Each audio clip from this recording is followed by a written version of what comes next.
Welcome back to another reading and correcting with me, Kindar, the Tiger Knights, and Ty, the Tiger Supervisor.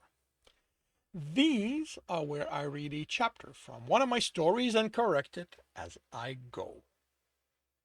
If you want to listen to these live, it's every Tuesday morning, 8 a.m. Eastern Time on Twitch, and if you are looking to support me, that is on my Patreon.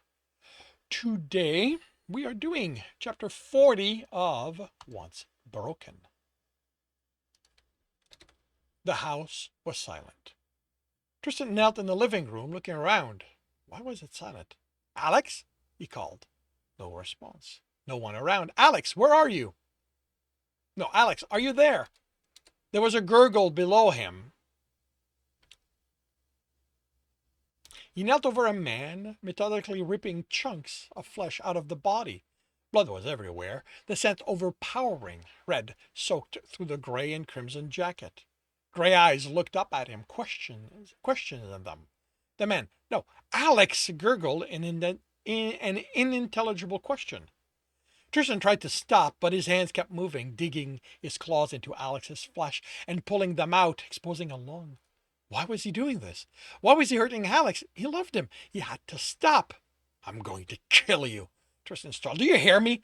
You're going to suffer when you die. Tell the universe it will never hurt me again. Do you hear me? He screamed. No.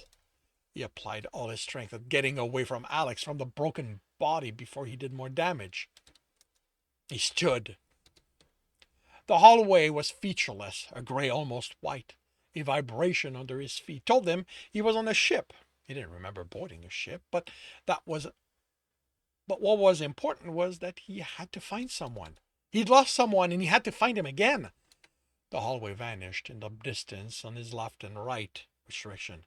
A sound to the right, faint. Boots on the metal floor, someone running. He took off in that direction. Alex! He called. The sound of the boots remained far in this never-ending hallway. Tristan pushed himself to run faster, but he couldn't seem to catch up. Then the man was there, still distant, but now Tristan could make out the gray and crimson of Alex's jacket and pants. Alex, it's me. You don't have to run anymore. Alex might have looked over his shoulder. Tristan wasn't certain, but he picked up speed, becoming smaller. He couldn't lose him, not this time. He had to catch up to him. The hallway ended. Alex pressed himself in a corner, eyes wild, a cornered animal. Tristan panted, made his face something comforting, opened his mouth to reassure Alex. You're pathetic, Tristan said in disgust. You think you can run from me? I made you. You'll never be good enough for anything else than the fucking hurting who I tell you. Love you? Something like you doesn't deserve love. He offered something to Alex, an injector. You want this, don't you? Well, come and get it if you want it so badly. Alex took a step, his arms bending in ways that made him scream. Tristan took a step back to match Alex's and grinned maliciously. I thought you wanted this. You were happy enough to steal it from me. Alex stepped forward. Tristan stepped back. Alex's torso bent at an impossible anger, and he screamed again. What's that? Tristan asked, mocking. It hurts? But that feels good, right? You like pain. You deserve pain, don't you? Come on, say it. Say it! Another step and Alex's leg buckled under him. He fell to the floor to the sound of shattering glass. Oh, that's gotta hurt. Tristan considered Alex. Maybe you've suffered enough? Alex opened his mouth, but no sound came. The pleading was in the gray eyes. Tristan stretched his hand to Alex, who reached for the injector. Tristan tilted his hand, and as Alex's fingers touched it, it fell. Alex scrambled for it, but it crashed to the floor, shattering into tiny pieces which turned into dots of light and then vanished. Alex pawed at the space where they had been, his body continuing to bend into an ever-deforming ball. I guess you didn't want it badly enough, but it's for the best, you know that. What are you going to do now that I'm gone? Now that the real me's dead? Without me to inflict constant pain, how are you going to remember you're alive? That I'm the only reason you stay alive. Tristan grabbed Alex's hair and pulled him up. Alex screamed as his body unfolded into a limp, broken parody of what it had been. Just one thing left to do. If you're of no use to me like this one time I'm going to be merciful and put you out of my misery. A quick slash. Three thin parallel lines appeared on Alex's throat. Three matching bloody lines appeared on the wall. Alex gurgled. Tristan slashed again. The throat, the chest, the face. Die already! Alex opened his mouth, but blood flowed from the lip. He put a hand on Tristan's shoulders and squeezed it. Tristan bolted to a sitting position, his scream dying in the air. His hand was up, claws out, and he looked for someone to attack.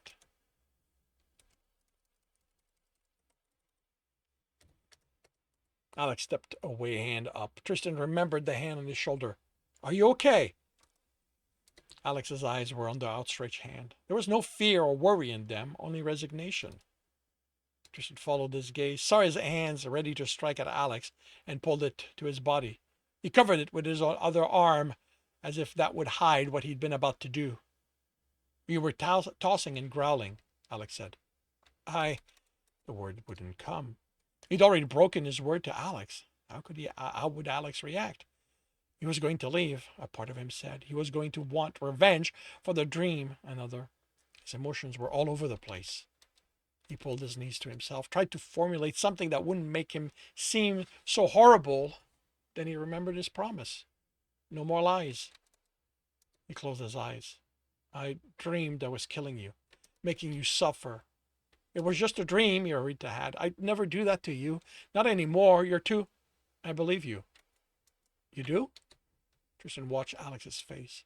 It wasn't so dark he couldn't make out details, and what he saw was honest.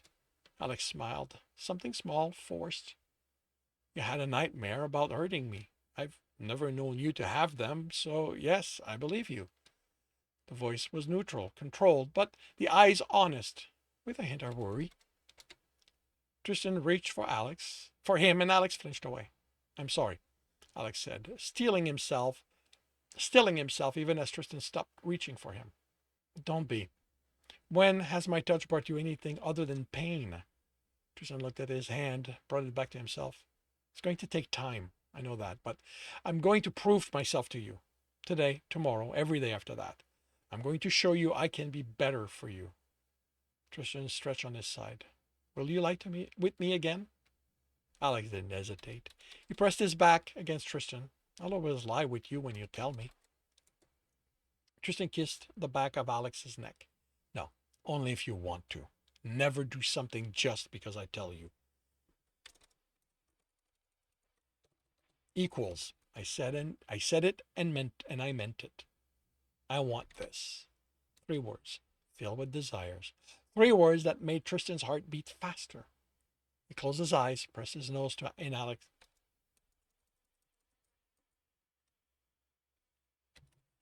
Alex's hair, and slowly fell asleep, wondering how amazing it was that Alex still wanted to be with him. He woke with a start, but didn't move. Alex was still pressed against him, his breathing even. Another nightmare. But he realized it and had woken himself up before it was too bad. Alex had walked away from him, abandoned him, ignored Tristan's pleas, his declaration of love. The memory of the dream made Tristan's chest tighten. Was this what his nights were destined to be? Paying for his mistakes with nightmares, broken sleep? He breathed in Alex's scent. He'd take it, if it meant Alex stayed at his side. Carefully, he pulled his arm out from under Alex.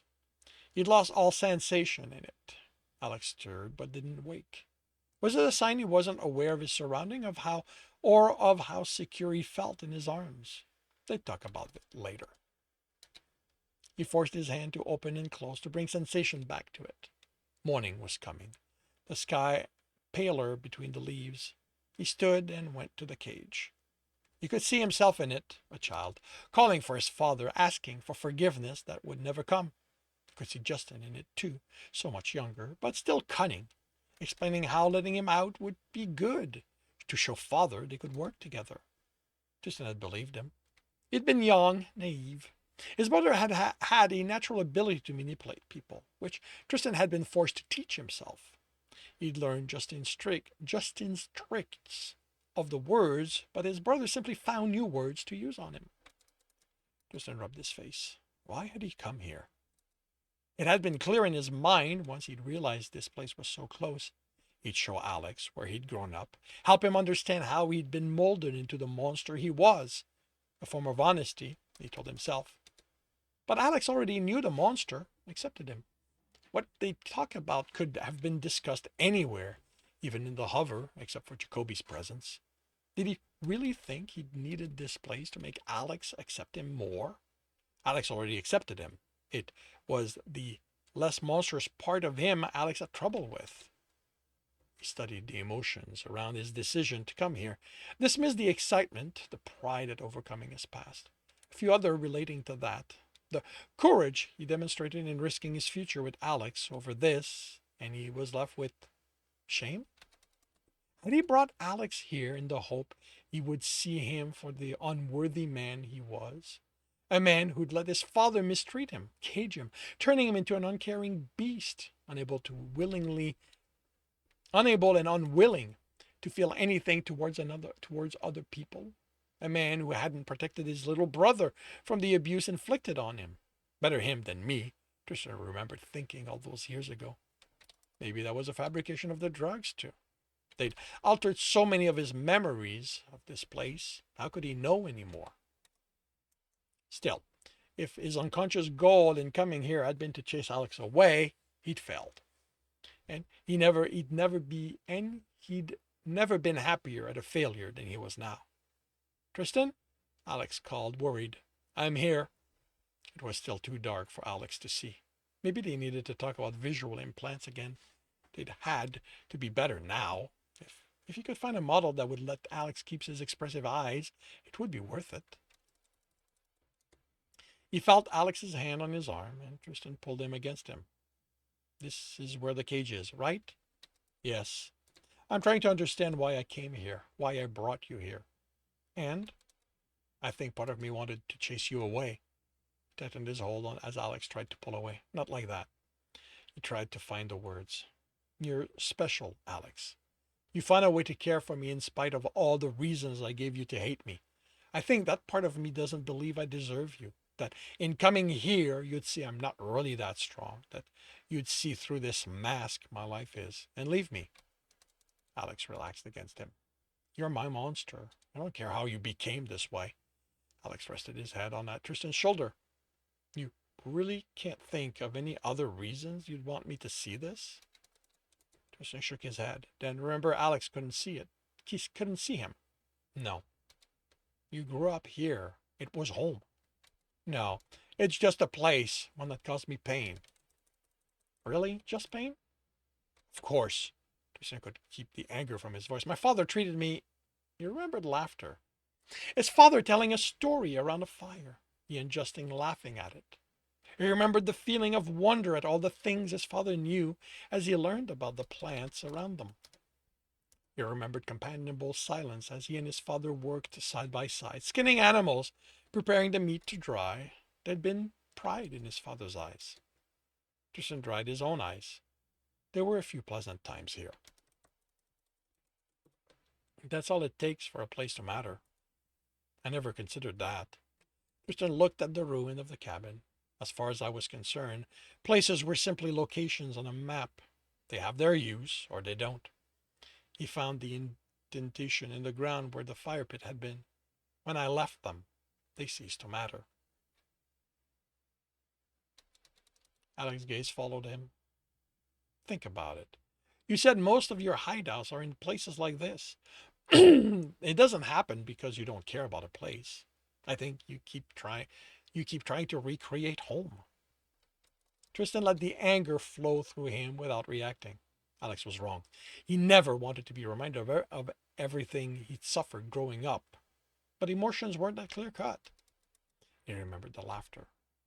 Maybe, he said. The past has always been a way for me to gain control over someone. Knowing where they came from, I could better manipulate them. That's all it's ever been. Alex kissed his shoulder. I hope it still is, that there's still some of the monster in you. I chuckled.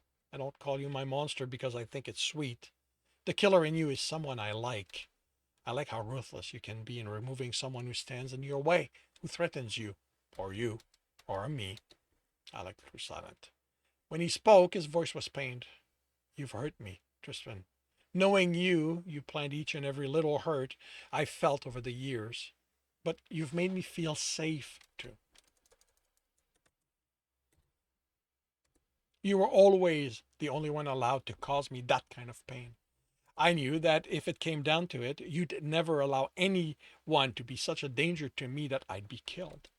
Maybe it's because of how fucked up I am, but that meant you cared for me. Maybe not as a person, just as a possession, but I was yours, and I knew I was protected because of that. But you weren't safe from me. Alex shrugged. I'm in love with a monster, and I'm okay with that. I'm okay with it. I'm not. So you've said, which raises a question. What happens to our sparring sessions? Them fighting popped into Tristan's mind, his eyes, his claws leaving lines on Alex's flesh, adding to his already numerous scars. With a jerk, he moved away from Alex, remembered the bloody throat, the blood on the walls. Alex, I don't want to hurt you ever again. I don't want to hurt you never again. Alex chuckled, amusement in his eyes, and Tristan stopped. Alex was amused. When had he ever seen that expression on him? Been the cause of it? Sparring kind of implies getting hurt. Alex's smile broadened. It's tough to improve without that. Alex, look at the scars. I rejoiced in giving them to you, in causing you pain. Alex ran a hand over his chest, and Tristan's breath caught at the almost sensual gesture. Of course you enjoyed it. Even back then, I wasn't that stupid. But it gave me a reason to fight harder. If you wanted to hurt me, I could make you work for it, and I can take pain. You know that. Alex, stop. The tone was hard. You can't let how you feel about me be an excuse for my training to suffer. What are you going to do? Lock me in a cage like that? Never. Well, unless you intentionally intend on building walls around me, I need to train so I can help you kill the multitude of enemies we have. The idea Alex wanted them to fight, to be hurt by him, sent his emotions everywhere. He tried to take hold of them, but they slipped through his fingers. How could he figure out what to do about them if he couldn't study them? Alex, can we deal with this after this job's done? Please, I need time to figure out how I feel, and there's already enough to consider. Alex nodded.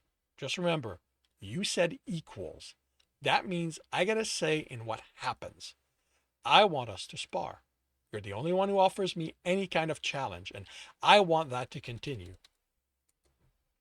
Tristan's emotions settled now that he had a reprieve. We should head back before Jacoby comes looking for us, Alex said. Tristan stepped to him and sniffed his neck. The scent excited him. What? What? Alex asked. Tristan nuzzled Alex's neck. I love how you smell right now. How our scents are mixed with the grass, the soil, our excitement. I want you to wear that smell all the time. He nipped at Alex's neck, and Alex gasped. But as blunt as Jacoby's nose is, I'm not sure he's going to be as appreciative of it as I am. There's a shower in the hover. Tristan ran a hand down Alex's back, his claws scratching the skin. Alex moaned. There's a river not far from here, and there are things I can do to you there that I can't in a hover.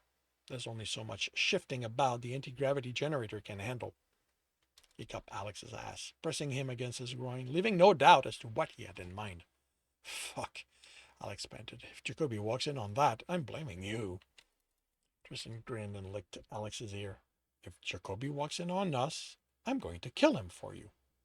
Alex shuddered, and Tristan had to hold him up. Forget the river, Alex said. Right here, right now. We can do it again later.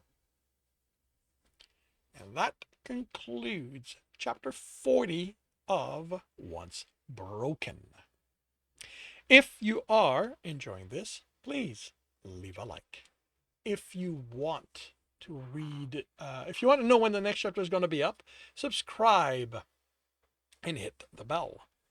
If you want to read this book, this story, and the other book in the series, they are up. They are available at every major e-retailer.